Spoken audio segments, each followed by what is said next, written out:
বন্ধুরা, সবাই কেমন আছো? আশা করি তোমরা খুব ভালো আছো আর আমিও ভালো আছি। তো সবাইকে জানাই শুভ বিকেল। তো দেখো বন্ধুরা, এখন বিকেল হয়ে গেছে, ওয়েদারটাও খুব ভালো আর কোথাও সেরকম যাওয়া হচ্ছে না বাজারে। অবশ্যই বাজারে ঘুরতে গেলে অবশ্যই ফুচকা তো মানে আমি খাই, না খেলে চলে না। তো আজকে এর জন্য ভাবলাম বাড়িতেই ফুচকা বানাবো দিদি আর আমি মিলে। তো দেখো তোমরা, দেখো কত ফুচকা বানিয়েছি। এই ফুচকাগুলো হচ্ছে পাঁপড় ফুচকা হচ্ছে কিনে এনেছি, বাড়িতে এনে ভাজলাম আর দিদি এখানে আলু মাখছে। তো চলো দেখে নাও আগে কীভাবে আলুটা মাখতে হবে। আর এখানে হচ্ছে রেখেছি এবং জল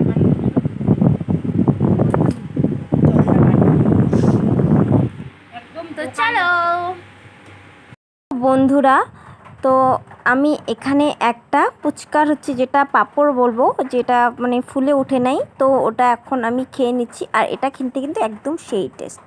তারপরে দেখো এখানে ফুচকা, আলু, জল সব কিছু রেডি হয়ে গেল।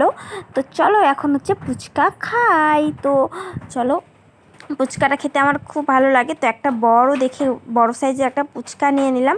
তো ফুচকাটাকে সবার প্রথমে মাঝখানে হচ্ছে গোল করে ফুটো করে নিলাম, তারপরে দিয়ে দিলাম হচ্ছে আলু, তারপরে হচ্ছে টক তেঁতুল জল দিয়ে। চলো এখন খাই।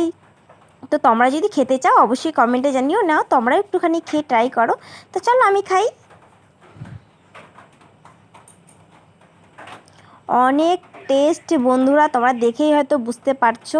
আর অনেকটা আমাকে টকও লাগছিল, মানে কি বলবো, মানে অনেকটাই টক ছিল তেঁতুলটা। তো ভিডিওটা কেমন লাগলো জানিও। টাটা।